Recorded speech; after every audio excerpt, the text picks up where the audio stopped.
The historical landscape of Southeast Asia witnessed a profound transformation during the late summer of the year 1999. On the 30th of August, the oppressed population of East Timor participated in a historic referendum facilitated by the United Nations.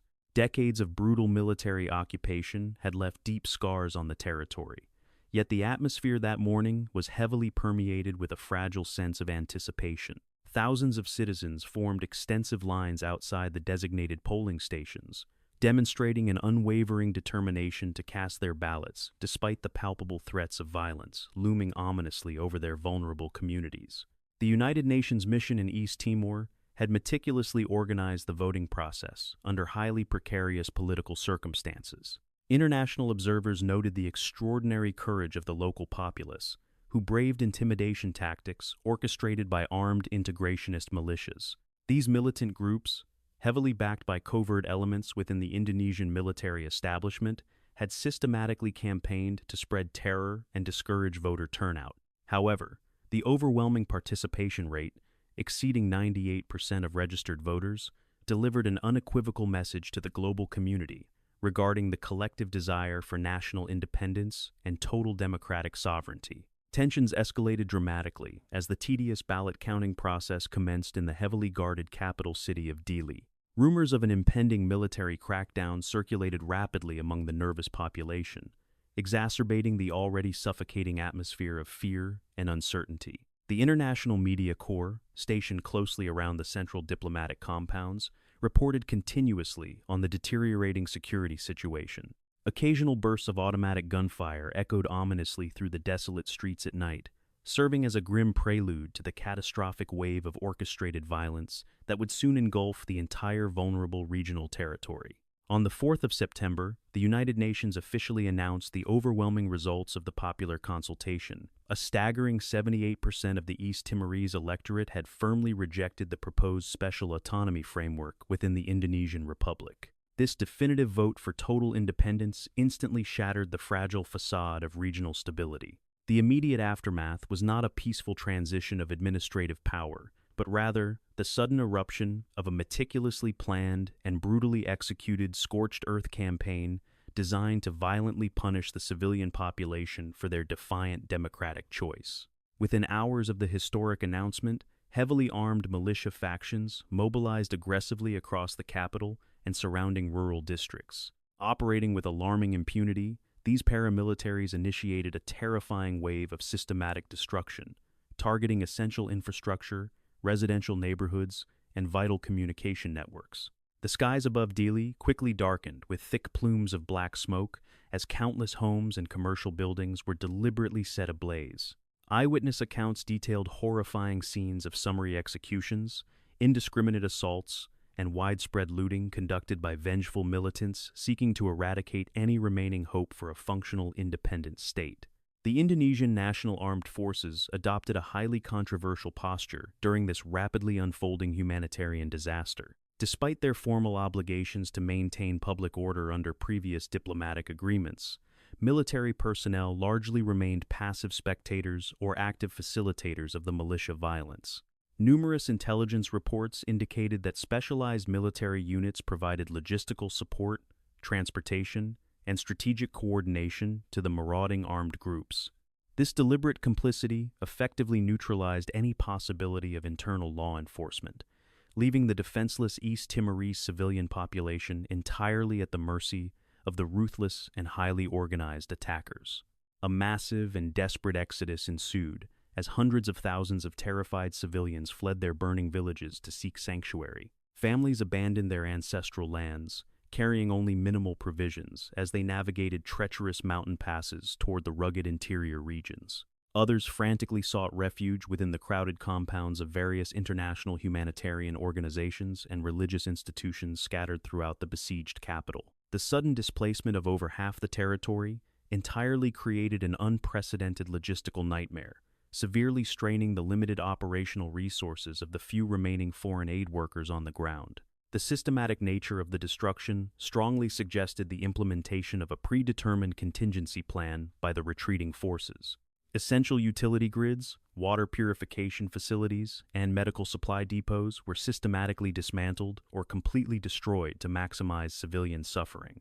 The militias deliberately targeted the intellectual and political leadership of the independence movement, conducting targeted assassinations aimed at decapitating the future governance structure. This calculated campaign of total annihilation aimed to ensure that the newly born nation would inherit nothing but smoldering ruins, traumatized citizens, and profound long-term economic devastation. Meanwhile, the United Nations compound in Dili quickly became a focal point of desperation and intense international anxiety. Thousands of terrified refugees breached the perimeter walls, seeking the protection of the unarmed civilian police officers and international electoral staff trapped inside. Militia members positioned themselves strategically around the facility, subjecting the besieged occupants to relentless psychological warfare, intermittent sniper fire, and constant threats of a full-scale armed breach.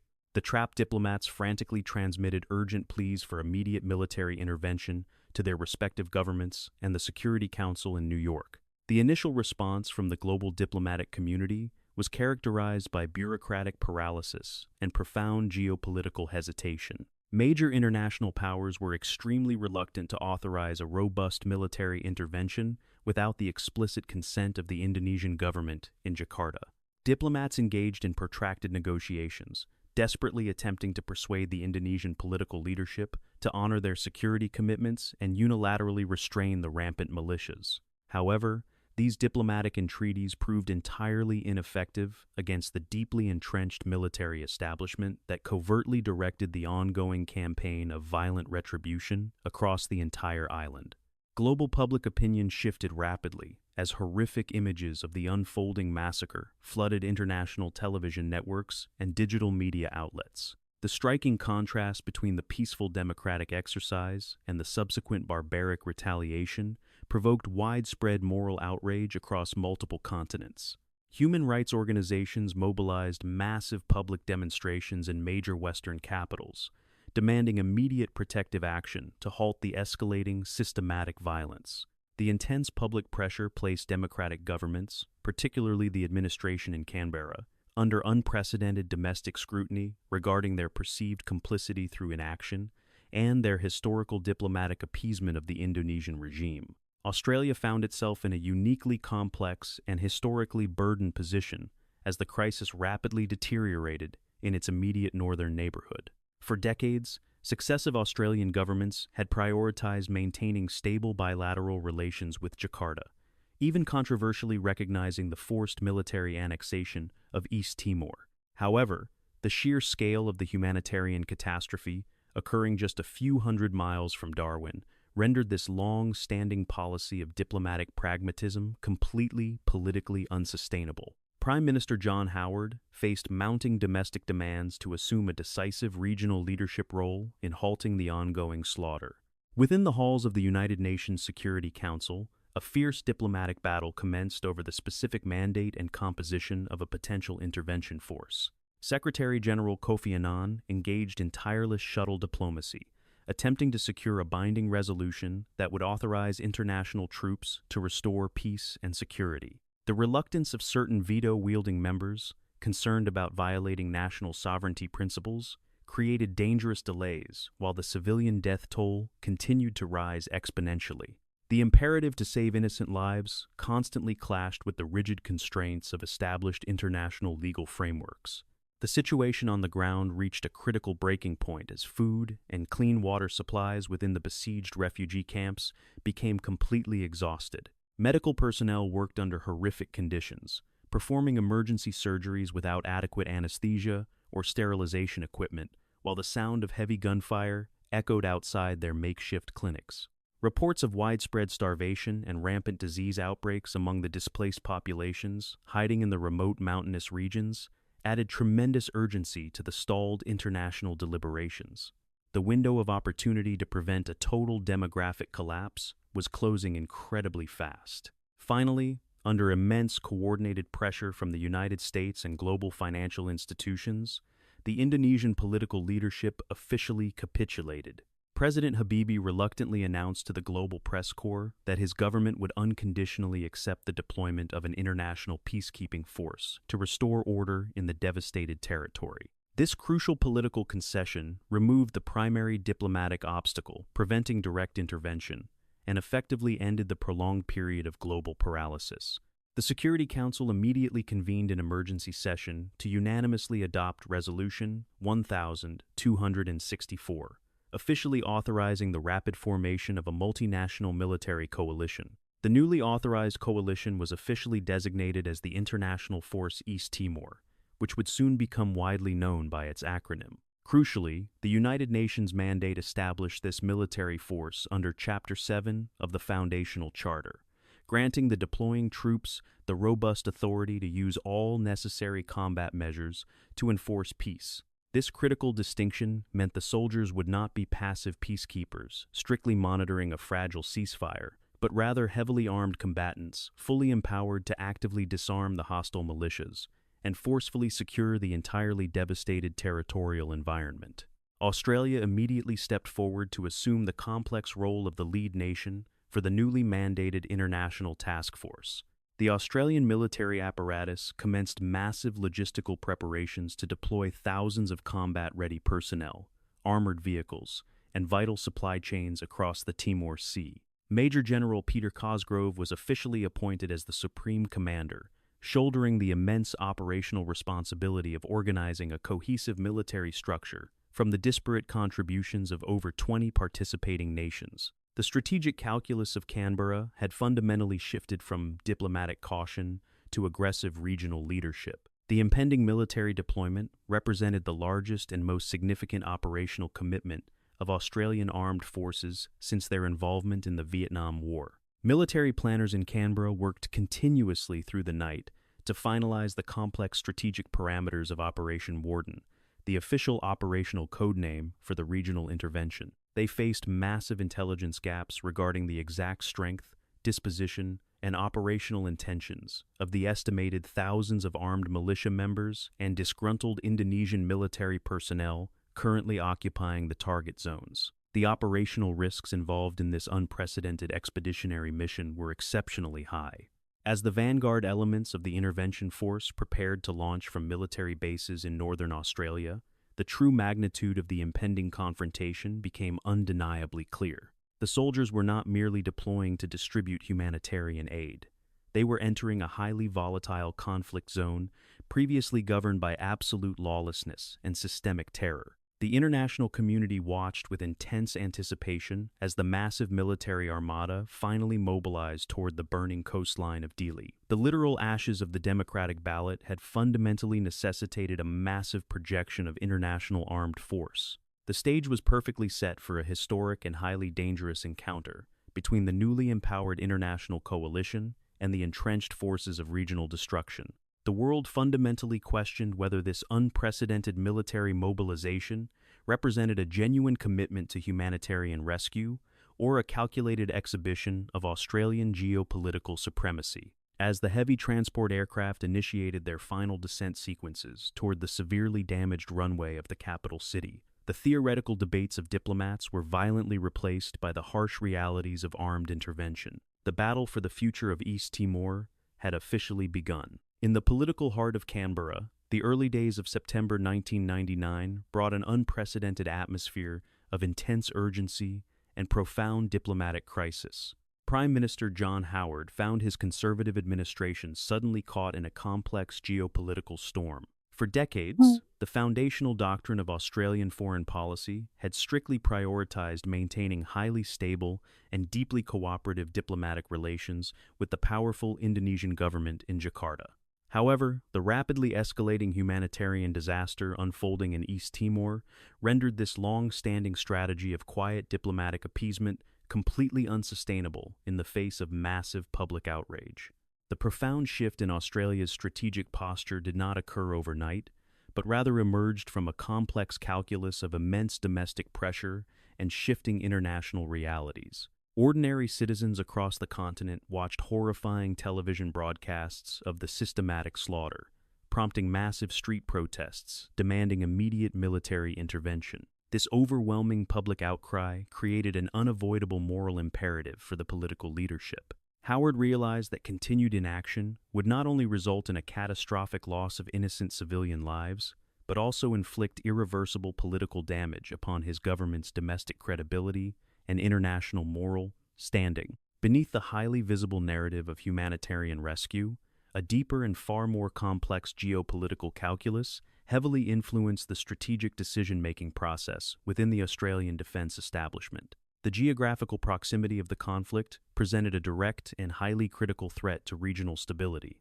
A failed and entirely lawless state, situated only a few hundred miles from the northern coastline of Darwin, was deemed an unacceptable long-term security risk. Consequently, stabilizing the deeply fractured territory became a matter of paramount national interest, extending far beyond the immediate and pressing moral obligations to the displaced refugees. Economic interests, particularly regarding the highly lucrative maritime boundaries, also cast a long and controversial shadow over the intense diplomatic negotiations. The Timor Sea, located directly between the northern Australian coast and the deeply troubled island, contained massive and largely untapped reserves of valuable oil and natural gas.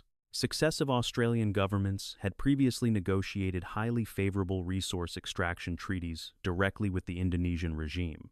The sudden and chaotic emergence of a newly independent East Timorese state fundamentally threatened to disrupt these established economic agreements, necessitating a highly proactive approach to secure future strategic energy access. To execute this massive regional intervention, Australian diplomats initiated an intense and highly coordinated campaign to secure vital international support, particularly from the United States.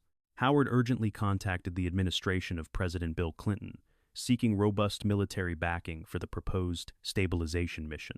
However, Washington remained deeply hesitant to commit ground combat troops to another complex overseas conflict, so soon after their challenging engagements in the Balkans. The American political leadership strongly preferred that regional powers assume the primary operational responsibility for managing the escalating security crisis in their own immediate geographical hemisphere. Despite their firm refusal to deploy frontline infantry battalions, the United States eventually agreed to provide absolutely crucial strategic assistance to the Australian-led coalition. The Pentagon committed substantial logistical support, highly advanced satellite intelligence capabilities, and heavy strategic airlift resources necessary to project military power across the Timor Sea. Furthermore, Washington exerted immense diplomatic and economic pressure directly on the Indonesian political leadership, effectively coercing Jakarta into accepting the presence of the international peacekeeping force.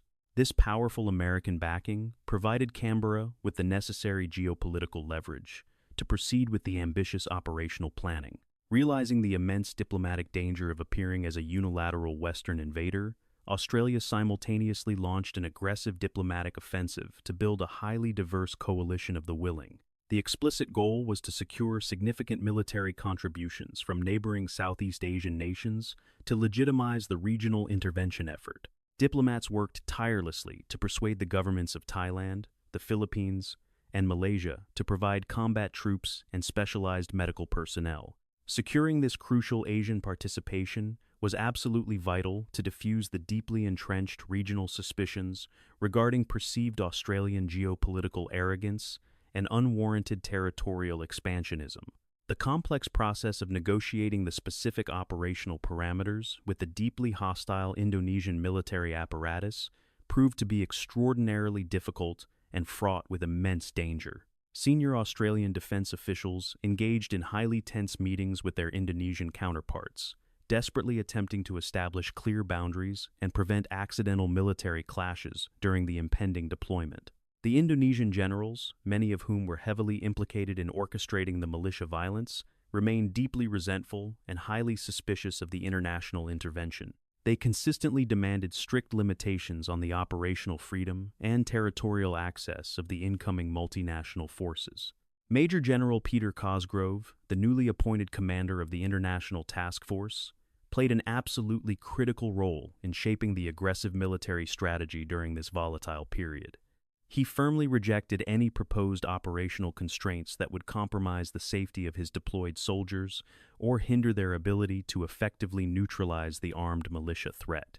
Cosgrove forcefully argued that a weak or highly restricted mandate would only embolden the hostile forces and prolong the massive humanitarian suffering. He demanded robust rules of engagement that explicitly authorized the preemptive use of lethal military force. This uncompromising military stance directly aligned with the final text of the pivotal United Nations Security Council Resolution 1264. By officially invoking Chapter 7 of the Foundational International Charter, the global diplomatic community granted the intervention force the extraordinary legal authority to restore peace through decisive combat operations. This powerful mandate fundamentally transformed the nature of the entire mission. The deploying soldiers were no longer bound by the restrictive and often ineffective protocols of traditional peacekeeping. They were explicitly authorized to actively hunt down, disarm, and forcefully detain the violent integrationist militias.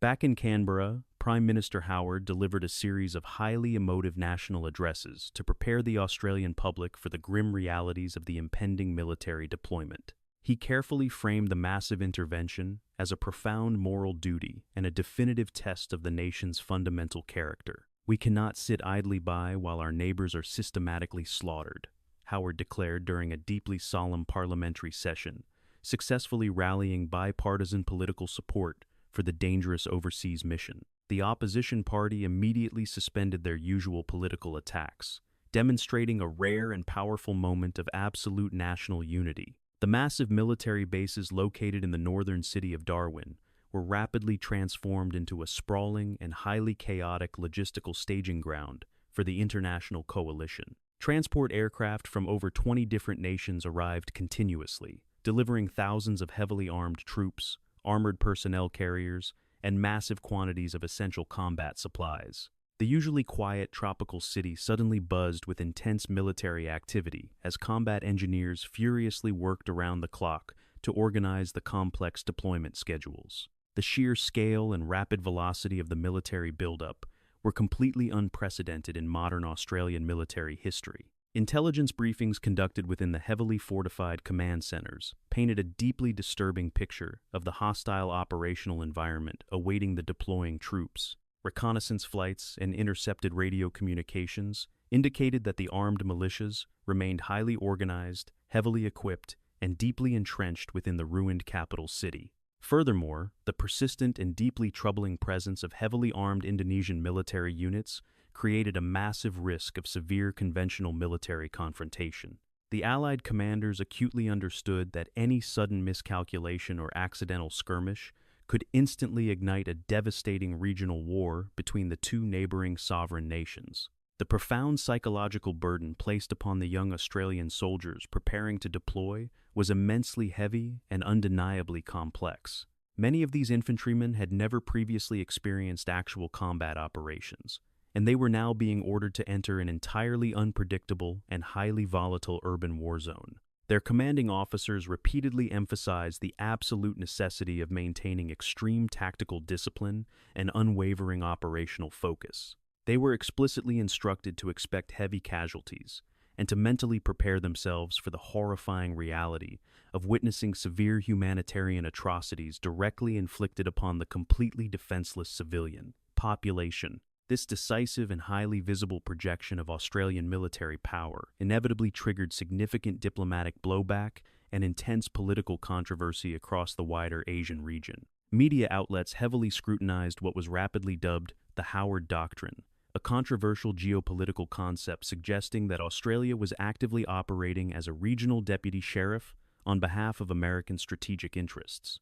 This deeply unpopular perception significantly damaged Australia's long-term diplomatic relationships with several key Asian neighbors who viewed the aggressive military intervention as a troubling manifestation of Western neo-colonialism and deeply unwarranted regional hegemonic ambition.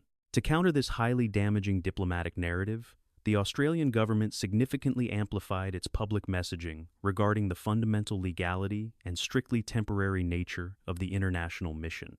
Diplomats constantly reiterated that the military coalition was operating under a totally legitimate United Nations mandate and would completely withdraw once a permanent peacekeeping administration was successfully established. They strongly emphasized the entirely humanitarian objectives of the complex operation. deliberately downplaying any underlying strategic motivations regarding regional stability or the highly controversial maritime resource negotiations occurring simultaneously in the deeply contested waters of the Timor Sea. Despite these intense diplomatic maneuverings, the undeniable reality remained that Australia was seizing a truly historic opportunity to radically redefine its geopolitical stature within the Asia-Pacific region. By successfully organizing and leading a highly complex multinational military coalition, Canberra fundamentally demonstrated its advanced logistical capabilities and robust military power. This massive operation served as a definitive declaration of strategic independence, clearly signaling that Australia was no longer content to merely follow the diplomatic lead of larger global powers, but was fully prepared to actively shape the security architecture of its own immediate neighborhood. As the final diplomatic hurdles were systematically cleared and the massive logistical preparations reached their ultimate conclusion, a profound and heavy silence descended upon the staging areas in Darwin. The intense political debates and complex geopolitical calculations were abruptly overshadowed by the stark and terrifying reality of the impending military invasion. Thousands of heavily armed soldiers silently boarded the massive transport aircraft and naval vessels, their minds firmly focused on the highly dangerous and completely unpredictable mission ahead. The complex calculus of Canberra had finally translated into a massive and unstoppable physical force. The historic launch of Operation Warden represented the highly dramatic culmination of weeks of intense international diplomacy and unprecedented military mobilization. The political leadership in Australia had taken a massive strategic gamble, risking their diplomatic relationships and the lives of their military personnel to halt a catastrophic humanitarian disaster. Whether this massive intervention would be ultimately remembered as a noble rescue mission or a calculated assertion of regional dominance remained to be determined by the brutal events about to unfold on the ground. The theoretical planning phase was completely over. The actual combat was beginning. General Cosgrove stood firmly on the busy tarmac, meticulously reviewing the final operational deployment schedules as the powerful engines of the heavy transport planes roared to life. He acutely understood the immense historical weight resting heavily upon his shoulders and the shoulders of his young, heavily armed soldiers. They were tasked with restoring order to a completely devastated society, while carefully navigating an incredibly fragile geopolitical minefield. The success or absolute failure of this unprecedented multinational mission would fundamentally alter the strategic balance of the entire region for many future generations to come.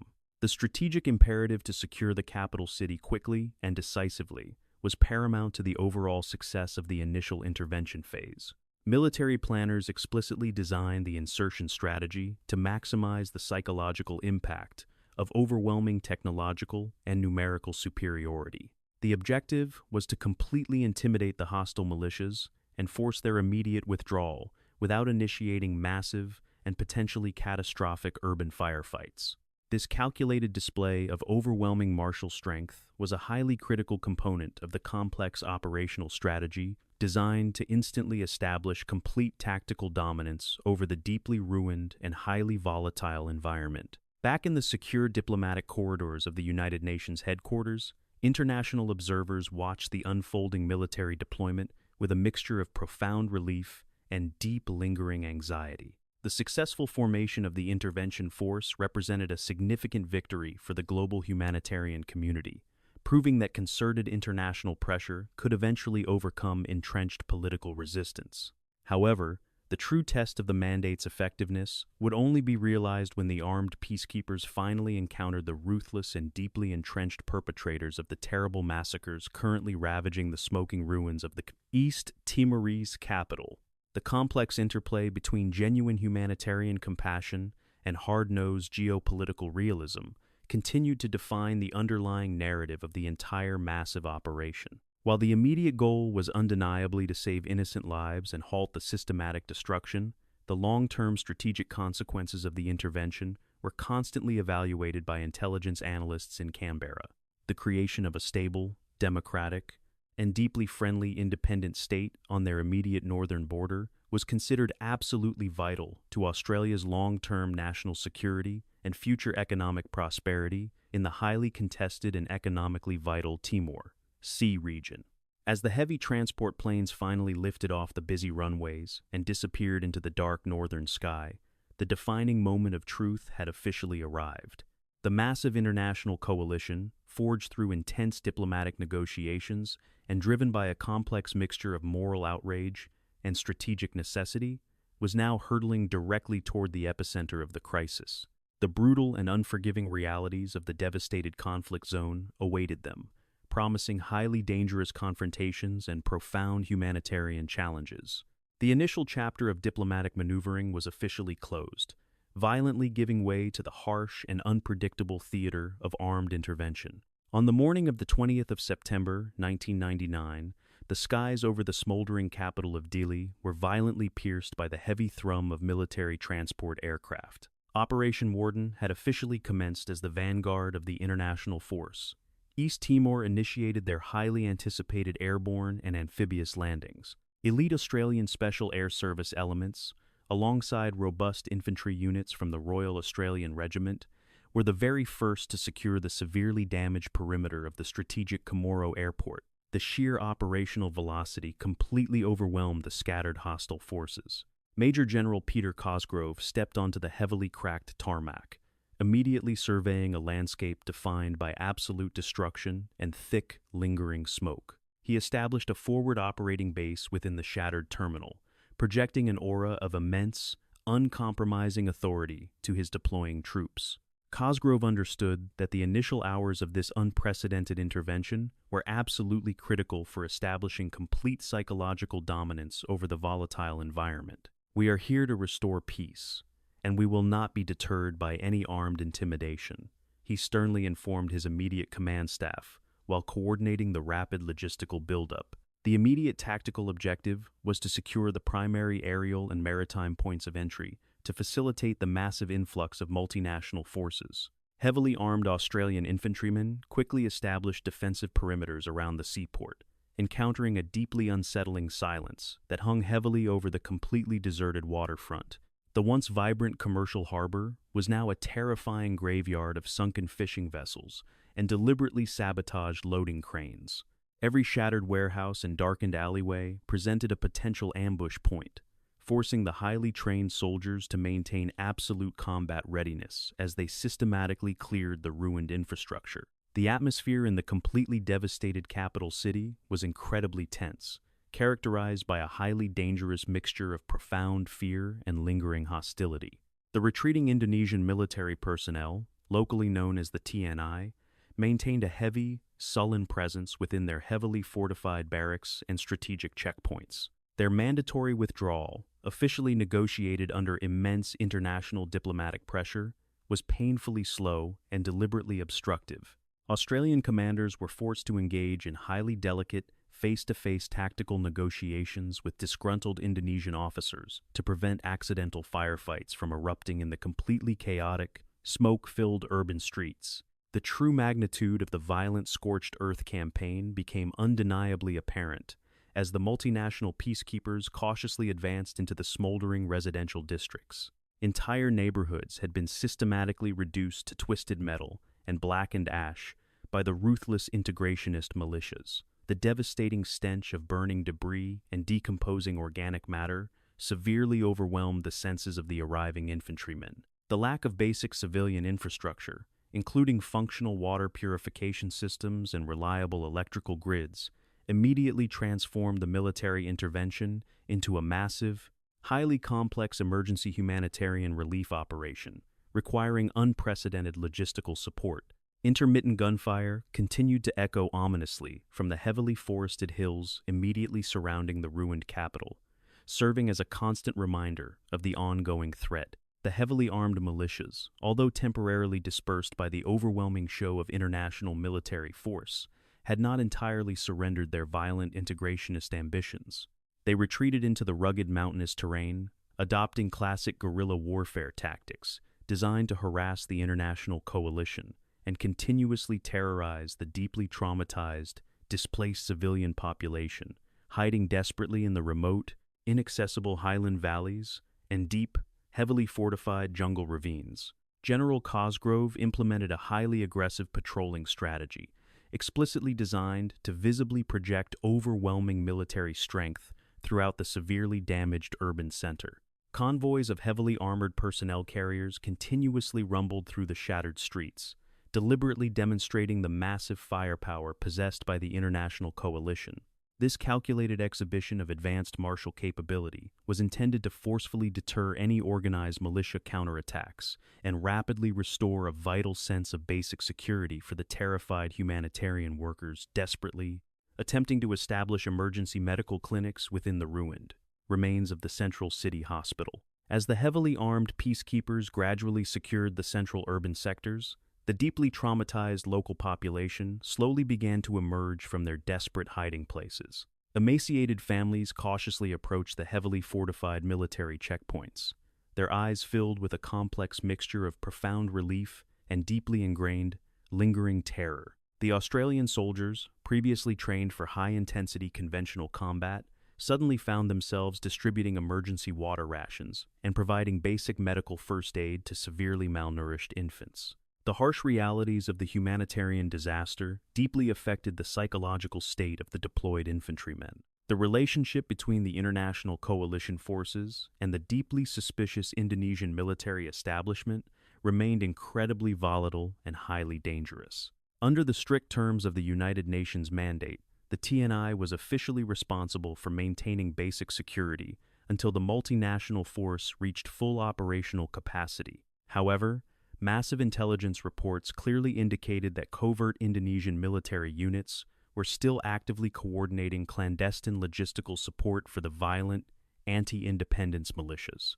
This deeply cynical double game created an atmosphere of absolute paranoia and severe tactical mistrust between the two heavily armed national armies. A particularly tense standoff occurred near the heavily fortified Indonesian regional military headquarters, located in the very heart of the devastated capital.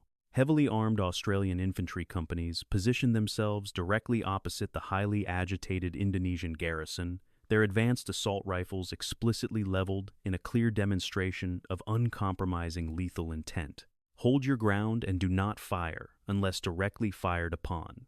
An Australian company commander firmly ordered his incredibly tense subordinates. The potential for a massive, catastrophic diplomatic incident resulting in immense military casualties hung delicately in the hot, humid, tropical air. The logistical challenges of sustaining this massive international military deployment in a totally destroyed territory were absolutely immense and almost completely overwhelming. The Royal Australian Navy established a continuous, highly complex maritime supply chain across the treacherous Timor Sea to deliver thousands of tons of essential food, clean water, and vital medical supplies. Military engineers worked furiously around the clock to hastily repair the severely damaged runway at Comoro Airport, allowing heavy strategic transport aircraft to land safely and continuously offload highly advanced armored vehicles and heavily armed infantry reinforcements. Despite the overwhelming presence of international combat troops, horrific reports of ongoing militia atrocities continued to filter into the heavily guarded coalition command center. Terrified refugees, arriving from the remote western districts, described harrowing tales of systematic massacres, widespread sexual violence, and the deliberate destruction of essential agricultural resources. General Cosgrove realized that simply securing the capital city was completely insufficient to fulfill the robust United Nations mandate.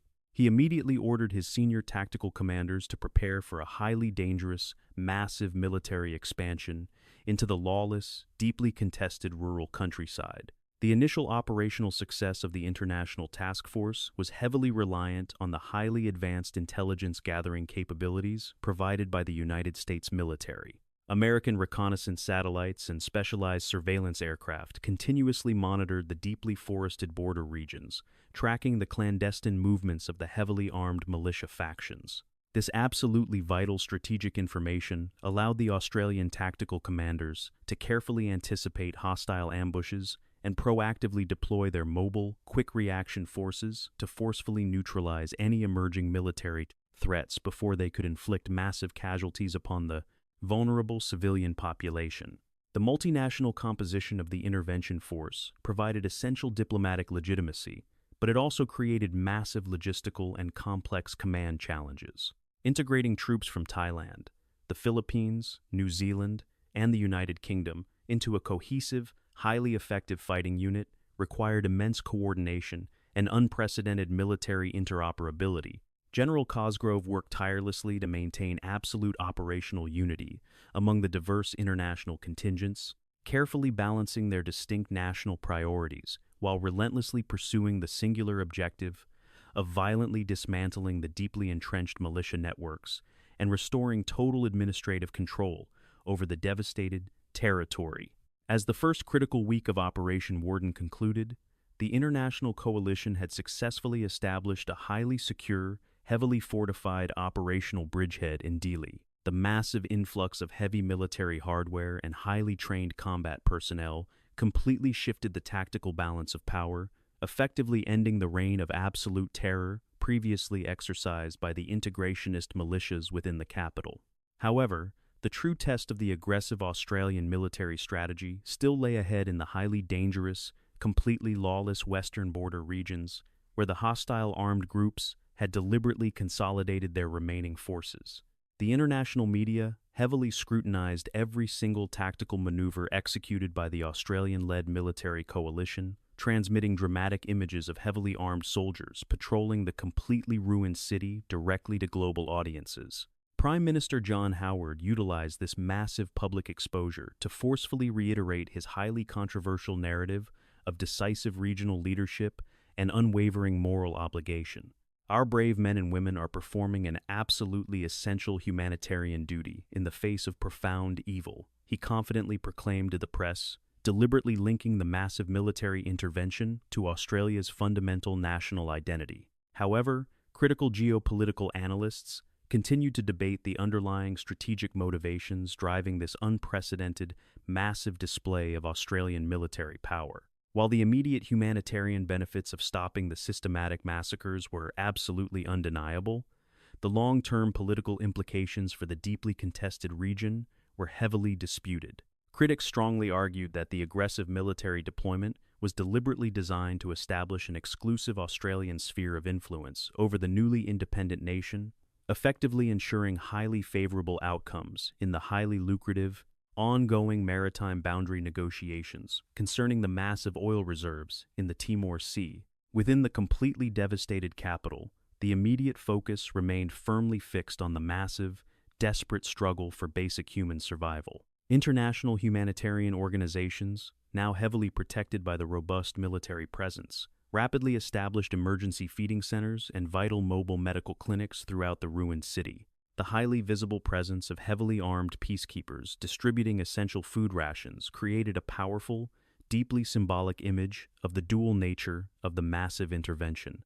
It was simultaneously a highly aggressive military operation and an absolutely desperate humanitarian rescue mission unfolding in a completely destroyed society. The psychological toll on the heavily armed Australian soldiers operating in this profoundly ruined environment was absolutely immense and deeply concerning. They were constantly exposed to horrifying evidence of systematic torture, widespread mass graves, and the profound, lingering trauma of the highly vulnerable civilian survivors. Military chaplains and specialized psychological support units worked continuously to help the young infantrymen process the extreme horrors they witnessed daily, while completely maintaining their vital tactical discipline. The deeply disturbing reality of the violent atrocities severely tested the emotional resilience of the entire deployed multinational force.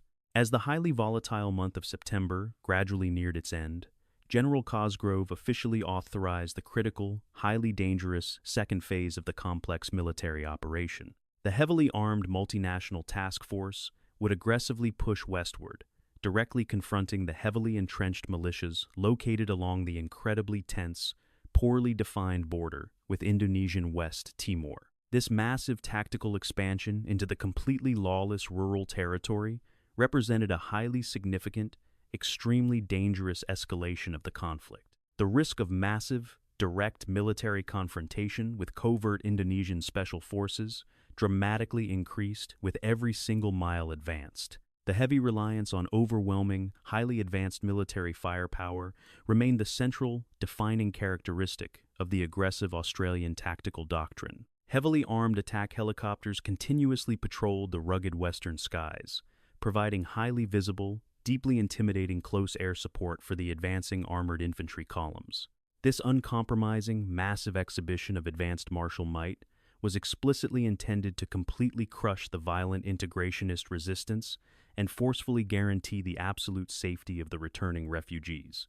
The complex strategic calculation was that massive, overwhelming force would ultimately prevent a highly protracted, deeply bloody guerrilla insurgency. The stage was completely set for the final, highly decisive military showdown between the robust international coalition and the deeply hostile, heavily armed forces of regional instability. As the heavily armored convoys slowly rolled out of the severely ruined capital and headed toward the highly volatile western frontier, the fundamental questions surrounding the massive intervention remained totally unanswered.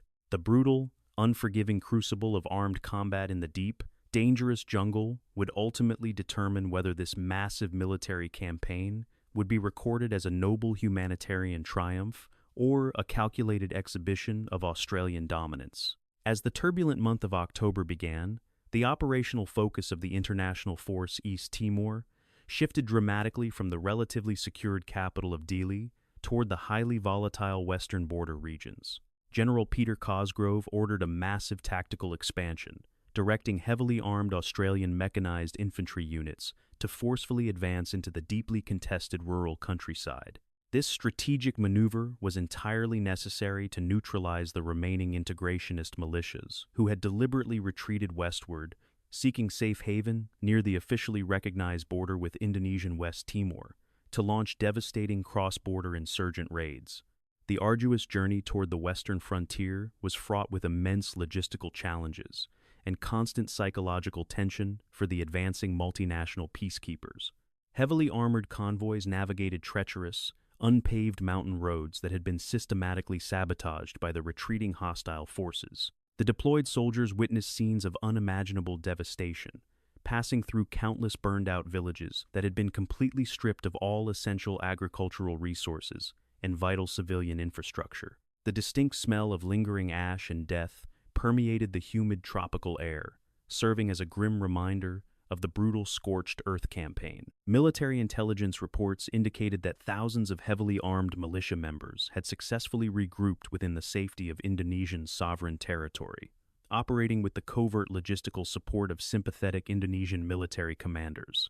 From these heavily fortified cross-border sanctuaries, the ruthless paramilitaries launched coordinated guerrilla attacks into the newly secured East Timorese districts, desperately attempting to destabilize the fragile international intervention. This highly dangerous tactical situation required the Australian-led coalition to immediately establish a robust, highly militarized physical presence directly along the porous and poorly defined international boundary line. General Cosgrove explicitly authorized the deployment of elite Special Air Service patrols deep into the dangerous border zones to conduct highly covert reconnaissance missions and pinpoint the exact locations of the heavily armed hostile camps. These advanced intelligence gathering operations were absolutely crucial for preventing catastrophic ambushes against the advancing conventional infantry columns. The tension escalated rapidly as the highly trained Australian Special Forces detected massive concentrations of hostile fighters, actively preparing for sustained guerrilla warfare, directly challenging the operational authority and regional dominance of the deeply committed international military coalition. Recognizing the profound strategic danger posed by a protracted insurgent conflict, the Australian military leadership decided to employ a highly aggressive doctrine of overwhelming, disproportionate tactical force. Cosgrove instructed his frontline combat commanders to immediately crush any armed resistance with maximum available firepower, actively demonstrating that the multinational coalition would never tolerate continued militia violence. We will respond to any hostile provocation with absolute and devastating military precision. Cosgrove privately informed his senior officers, effectively authorizing the extensive use of advanced heavy weaponry to completely shatter the integrationist combat morale. The highly anticipated climax of Operation Warden finally erupted near the strategically vital border town of Maliana, a heavily contested district completely devastated by previous militia massacres. As a large Australian mechanized infantry patrol cautiously approached the ruined town center, they were suddenly ambushed by a deeply entrenched company of heavily armed pro-integration fighters. The sudden crack of automatic gunfire violently shattered the tense morning silence, immediately plunging the deployed multinational peacekeepers into their first major, sustained conventional firefight against a highly organized and deeply motivated hostile military adversary. The Australian tactical response to the sudden ambush was incredibly swift, highly disciplined, and absolutely devastating in its execution. The heavily armored personnel carriers instantly returned massive volumes of suppressive heavy machine gun fire, completely overwhelming the poorly coordinated militia positions. Highly trained infantrymen systematically outflanked the hostile fighters, utilizing advanced tactical maneuvers and superior battlefield communication protocols to forcefully neutralize the immediate threat. The sheer volume of highly accurate lethal force instantly demonstrated the profound technological and professional disparity between the international coalition forces and the ruthless regional paramilitaries. To ensure absolute tactical dominance during the intense border clashes, General Cosgrove officially authorized the immediate deployment of advanced Black Hawk attack helicopters to provide vital close air support. These heavily armed gunships continuously circled the contested battlefields, utilizing sophisticated thermal imaging sensors to track fleeing militia members through the dense tropical jungle canopy.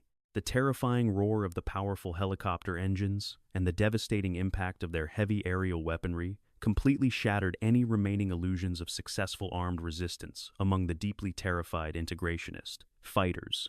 This massive, uncompromising phalanx of advanced military power was deliberately designed to serve as a highly visible, deeply intimidating exhibition of Australian regional might. By forcefully deploying advanced attack helicopters and heavily armored mechanized infantry units directly onto the contested border, Canberra sent an unequivocal strategic message to the covert Indonesian military commanders supporting the violent insurgency. The massive demonstration of uncompromising lethal capability explicitly signaled that Australia was entirely prepared to escalate the conflict to a full-scale conventional war to successfully secure the severely damaged East Timorese territory. The intense combat operations near the heavily devastated town of Sue provided another harrowing demonstration of the aggressive coalition strategy. As Australian troops forcefully secured the ruined urban center, they uncovered the horrifying remains of a massive civilian massacre within the destroyed local church compound. This deeply traumatic discovery intensely fueled the operational resolve of the deployed soldiers, transforming their tactical mission into a profound moral crusade. The heavily armed infantrymen relentlessly pursued the fleeing militia factions into the rugged border mountains, refusing to grant them any operational sanctuary or tactical respite. The aggressive outward expansion of the multinational forces inevitably generated massive diplomatic friction and highly dangerous tactical standoffs with the regular Indonesian military units stationed directly across the poorly marked border. The heavily armed Australian peacekeepers frequently found themselves staring directly at deeply hostile Indonesian combat soldiers across narrow jungle ravines, with both sides maintaining incredibly high levels of combat readiness. A single accidental weapon discharge or tactical miscalculation in these highly charged border zones could have instantly triggered a catastrophic, massive regional war between the two neighboring sovereign nations. A particularly critical incident occurred near the disputed border checkpoint of Mota Ayan, where an Australian cavalry patrol engaged in a highly intense, prolonged firefight with a large group of unidentified armed combatants. The hostile forces were heavily suspected to be covert Indonesian special forces operating in direct collusion with the integrationist militias. The Australian soldiers decisively utilized their vastly superior heavy weaponry to forcefully repel the aggressive cross-border incursion, inflicting significant casualties upon the attackers while successfully maintaining their strategic defensive positions along the highly contested international territorial boundary. The bloody border skirmishes immediately ignited a massive firestorm of intense diplomatic controversy across the wider Southeast Asian region. Deeply angry Indonesian political leaders heavily condemned the aggressive Australian military tactics, formally accusing the multinational coalition forces of deliberately violating Indonesian sovereign territory during their relentless pursuit of the retreating militia fighters. Prime Minister John Howard firmly rejected these hostile diplomatic protests, publicly defending the robust tactical actions of his deployed soldiers as entirely necessary and totally legally justified under the robust terms of the established United Nations security mandate. The overwhelming psychological impact of the massive Australian military response completely devastated the combat morale of the pro-integration militias. They quickly realized that their previous campaign of unresisted civilian terror could not be successfully replicated against a highly trained, heavily armed, and totally uncompromising professional, modern military force. Facing certain tactical annihilation from the advanced attack helicopters and heavy mechanized infantry, the vast majority of the hostile armed groups permanently abandoned their violent insurgency, quietly melting away into the deeply impoverished refugee camps scattered across the Indonesian West Timorese territory. Having successfully crushed the organized armed resistance, the international military coalition systematically moved to establish a highly secure, heavily fortified physical presence directly along the entire length of the western border. Heavily armed Australian combat engineers rapidly constructed a continuous series of heavily defended observation posts and vital logistical checkpoints, explicitly designed to permanently sever the covert supply lines previously utilized by the hostile militias. This massive engineering effort firmly solidified the physical boundary, transforming the formerly porous jungle frontier into a highly regulated and completely militarized international security zone. Despite the intense ongoing military operations, the deployed multinational peacekeepers were simultaneously forced to manage a massive and profoundly complex humanitarian crisis directly at the heavily fortified border crossings. Hundreds of thousands of deeply traumatized East Timorese refugees, previously forced into Indonesian territory by the violent militias, desperately attempted to return to their entirely destroyed ancestral homes. The heavily armed Australian soldiers transitioned rapidly between intense combat readiness and compassionate humanitarian assistance, carefully screening the massive crowds for hidden militia members while simultaneously distributing desperately needed emergency food and medical supplies. This profound duality of operational purpose perfectly highlighted the deep, underlying thematic conflict of the entire massive regional intervention. The Australian-led international coalition had to continuously balance the absolute necessity of applying devastating, lethal military force to establish basic security with the profound moral obligation to provide immediate humanitarian relief to the deeply suffering civilian population. The highly aggressive, uncompromising military tactics utilized at the volatile border were explicitly justified by the political leadership as the only effective method to forcefully guarantee the ultimate safety of the returning innocent refugees. The global media heavily broadcasted dramatic images of the intense border clashes, prominently featuring heavily armed Australian infantrymen forcefully dominating the rugged tropical landscape. These highly curated visual narratives actively reinforced the deeply controversial domestic perception of Australia, acting as the decisive, supreme regional military power. While human rights organizations strongly praised the ultimate cessation of the horrific militia violence, critical geopolitical analysts continued to heavily question whether the massive, overwhelming exhibition of advanced martial strength was genuinely necessary or deliberately designed to intimidate future regional strategic competitors and economic rivals. By the middle of November, the massive display of overwhelming military force had successfully stabilized the highly volatile western frontier, effectively ending the most dangerous phase of the unprecedented international intervention. General Cosgrove had successfully utilized his highly advanced combat assets to completely break the back of the violent integrationist insurgency, forcefully establishing absolute territorial control over the entirely devastated nation. The deeply ruined society was finally safe from the immediate threat of systematic mass slaughter, purchased through the highly aggressive, uncompromising application of massive Australian conventional military capability. As the thick smoke of the border battles gradually cleared, the true historical significance of Operation Warden began to crystallize within the complex geopolitical landscape of the Asia-Pacific region. The Australian government had successfully orchestrated a massive, highly complex multinational military deployment, completely altering the established strategic balance of power in their immediate northern neighborhood. The deeply controversial intervention had undeniably saved countless innocent lives, but it also unequivocally demonstrated Canberra's absolute willingness to forcefully project massive military strength to unilaterally secure its perceived regional security and long-term economic interests. The successful pacification of the highly dangerous western border effectively marked the definitive culmination of the massive international military campaign. The heavily armed militias had been completely defeated, and the covert Indonesian military forces had been forcefully compelled to strictly respect the newly established territorial sovereignty. The young, highly trained Australian soldiers who had bravely faced the terrifying reality of intense tropical combat could finally begin to transition away from high-intensity offensive operations, slowly shifting their daily focus toward the massive, deeply challenging task of long-term civilian infrastructural reconstruction. The stage was now completely set for the final,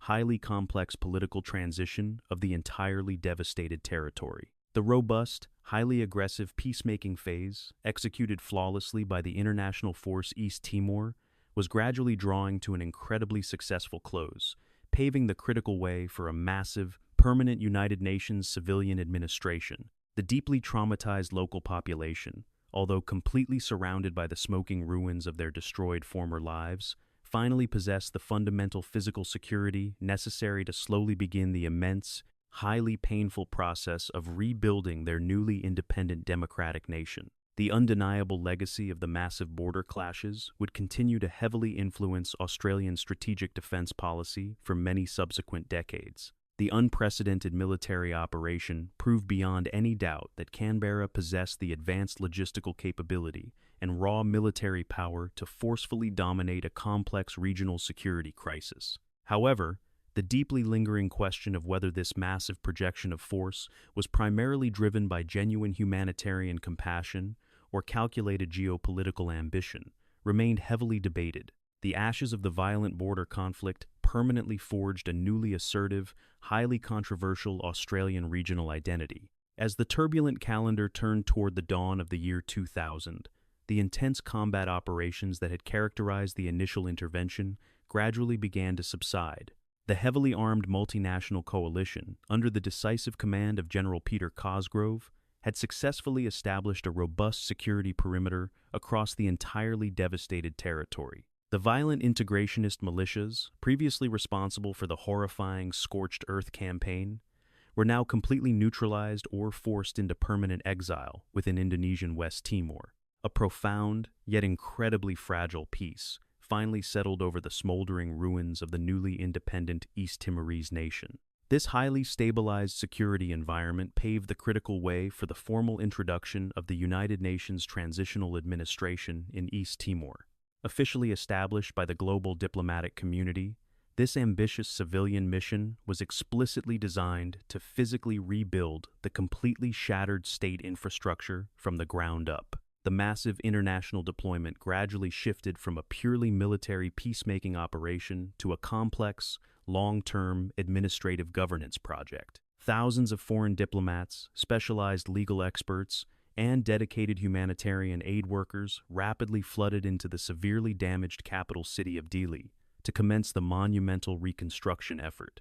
The complex process of transferring absolute territorial authority from the Australian-led military coalition to the civilian United Nations administration was meticulously planned and carefully executed. Throughout the early months of the new millennium, heavily armed combat battalions slowly began their strategic withdrawal, replaced by a much lighter, traditionally mandated international peacekeeping force. General Cosgrove worked intimately with senior United Nations officials to ensure a completely seamless transition of supreme administrative power. They explicitly sought to avoid any dangerous security vacuums that could potentially encourage a sudden, violent resurgence of the defeated regional integrationist militias. On the 23rd of February, a deeply emotional and highly symbolic military ceremony was officially conducted in the severely damaged capital to mark the formal conclusion of Operation Warden. The distinctive flag of the International Force East Timor was permanently lowered,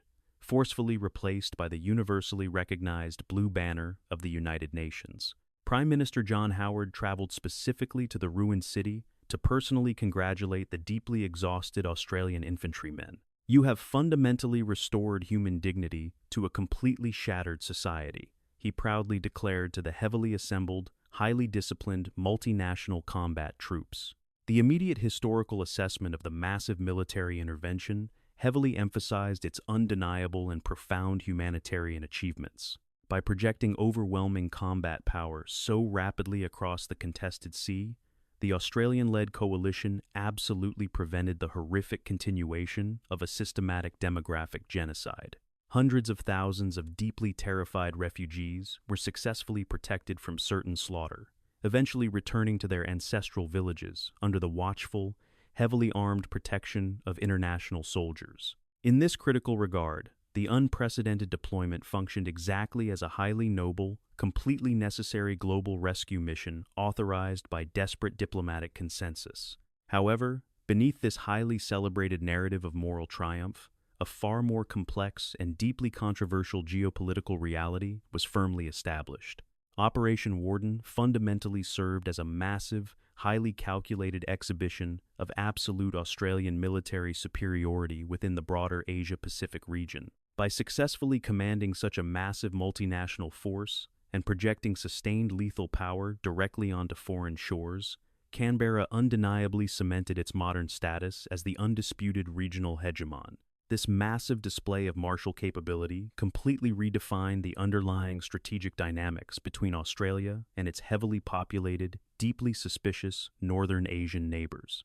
The controversial political concept, widely recognized as the Howard Doctrine, gained immense international traction in the immediate aftermath of the massive military deployment. Critics heavily argued that the conservative Australian government had deliberately utilized the devastating humanitarian crisis to forcefully assert its strategic dominance over the incredibly vulnerable new nation. Many neighboring Southeast Asian political leaders remained deeply resentful of the aggressive Western intervention, viewing the heavily armed Australian peacekeepers not merely as compassionate regional saviors, but as the heavily militarized vanguard of an expanding, highly neo-colonial Anglo-sphere of influence. Furthermore, the underlying economic motivations heavily surrounding the contested maritime boundaries in the valuable Timor Sea became increasingly apparent as the new state formed. By establishing such a massive, completely dominant security presence from the very inception of East Timorese independence, Australia practically guaranteed itself a highly disproportionate advantage in all subsequent bilateral negotiations regarding the extraction of massive offshore oil reserves. The successful military intervention thus secured not only absolute regional stability, but also continuous, highly lucrative access to vital natural resources, brilliantly fulfilling a deeply calculated, long-term national economic strategy. The diplomatic relationship between Canberra and Jakarta suffered catastrophic, long-lasting damage as a direct result of the highly aggressive military deployment.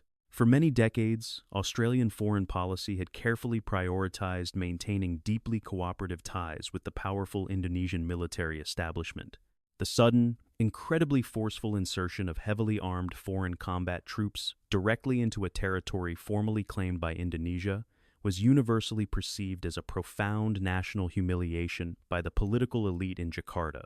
It took many difficult years of intense diplomatic effort to slowly repair this severely fractured, highly volatile bilateral partnership. For the deeply traumatized citizens of East Timor, the transition from military pacification to civilian administration marked the beginning of an incredibly long, highly painful recovery. The returning refugees found their ancestral communities completely reduced to blackened ash, entirely lacking basic infrastructure, functional schools, and essential medical facilities.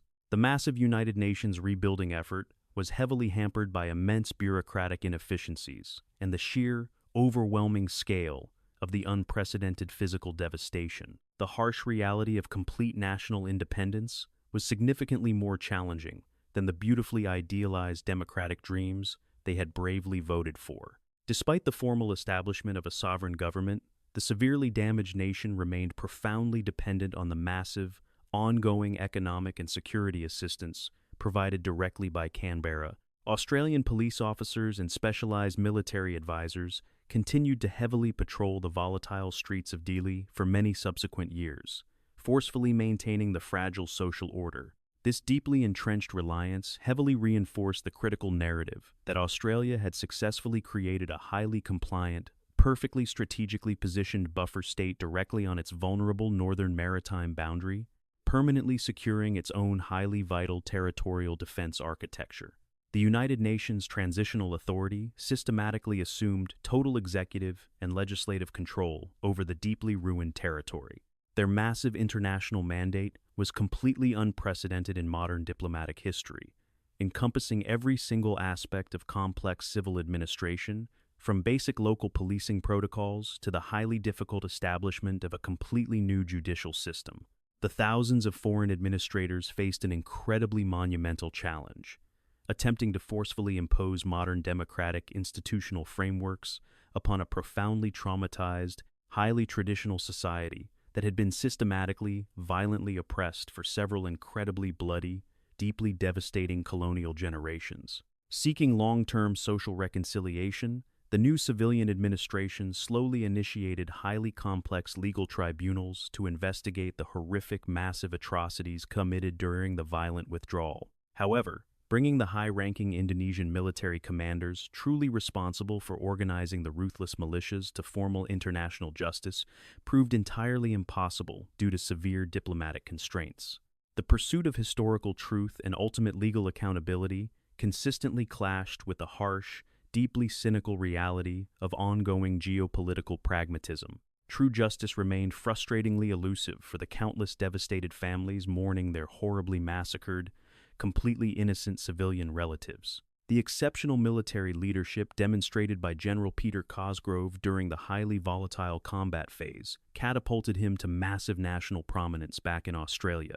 He was universally hailed as a deeply heroic figure, completely embodying the traditional, highly romanticized ideals of decisive martial competence and compassionate international intervention. His remarkable ability to forcefully project overwhelming lethal power while simultaneously managing a profoundly complex humanitarian crisis, effectively became the absolute gold standard for all future modern Australian military deployments into highly unstable, severely degraded regional security environments. Throughout this deeply challenging transitional period, prominent local independence leaders cautiously began to re-emerge from the devastated remote mountains and various international exile locations. Legendary figures like Xanana Gusmao worked incredibly closely with the massive United Nations administrative apparatus to actively guide the deeply traumatized local population toward a functional political future. Their immense moral authority was absolutely vital in maintaining strict social discipline and preventing massive, violent retaliatory attacks against the few remaining integrationist sympathizers hiding fearfully within the severely ruined, highly tense urban settlements across the damaged territory. Simultaneously, the complex foundational steps were carefully initiated to establish a completely new, highly professional East Timorese National Defense Force. Former guerrilla fighters who had previously waged a long, incredibly desperate insurgency against the massive Indonesian military occupation were systematically recruited and strictly retrained by international military advisors. The heavy Australian involvement in this critical security sector heavily ensured that the newly forming National Army would deeply reflect Western tactical doctrines and remain fundamentally aligned with Canberra's overarching, strategic vision for long-term regional stability and coordinated maritime defense. The massive international donor community actively convened several high-level diplomatic conferences to rapidly secure the immense financial resources necessary for the profound reconstruction effort. Billions of dollars were officially pledged by wealthy democratic nations to entirely rebuild the severely damaged road networks, fully restore critical electrical power grids, and successfully implement essential agricultural recovery programs. However, the deeply complex disbursement of these massive foreign funds often proceeded incredibly slowly, severely frustrating the highly desperate local population who desperately needed immediate, tangible economic relief to survive the harsh tropical conditions. When strictly evaluating whether the massive regional intervention was fundamentally a compassionate humanitarian rescue or a highly calculated exhibition of national strength, the historical reality reveals a deeply intertwined duality. It was absolutely, undeniably, both. Without the incredibly aggressive, massive projection of advanced Australian military firepower, the horrific mass slaughter of the completely defenseless East Timorese population would have undoubtedly continued unimpeded. The immediate preservation of countless innocent civilian lives serves as the ultimate, profoundly moral justification for the deeply controversial, highly aggressive, initial armed deployment. Conversely, the incredibly robust and completely uncompromising manner in which the massive operation was executed clearly demonstrated a profound strategic awakening within the political leadership in Canberra. The highly successful mobilization forcefully announced to the global community that Australia was entirely capable and completely willing to act decisively as the supreme regional enforcer. The deeply calculated military intervention perfectly secured vital national economic interests and permanently altered the strategic maritime boundaries, proving that genuine humanitarian action can frequently coexist with highly aggressive, deeply pragmatic geopolitical expansionism. As the United Nations steadily guided the deeply traumatized territory toward full sovereign recognition in May 2002, the profound legacy of the initial military deployment remained universally acknowledged. The heavily armed Australian peacekeepers had successfully held the fragile line against absolute apocalyptic chaos, buying incredibly precious time for the slow, highly difficult establishment of. However, the true ultimate cost of this massive geopolitical maneuver would be continuously analyzed by countless international historians studying the complex intersections of overwhelming military power and fundamental human rights. The tragic, violently destructive ashes of the historic independence ballot had ultimately birthed a completely new nation, strictly forged through immense suffering and entirely secured by incredibly aggressive foreign military intervention. The deeply resilient East Timorese people had finally achieved their long-desired freedom, although the horrifyingly steep price exacted by the retreating militias left profound, permanent scars upon the collective national psyche. The massive international coalition had performed exactly as legally mandated, forcefully imposing absolute physical security upon a territory that had been entirely abandoned to systematic, ruthless devastation. Thus, the complex story of Operation Warden closes not merely as a straightforward chronicle of triumphant peacekeeping, but as a profoundly nuanced study of modern power dynamics. It perfectly illustrates how genuine moral imperatives can frequently align with intensely calculated, deeply pragmatic national interests on the highly volatile global stage. The dawn of the United Nations administration marked the absolute end of the massive combat phase, forever cementing Australia's highly controversial, yet completely undeniable, newly forged status as the ultimate stabilizing military force within the entire Southeast Asian hemisphere.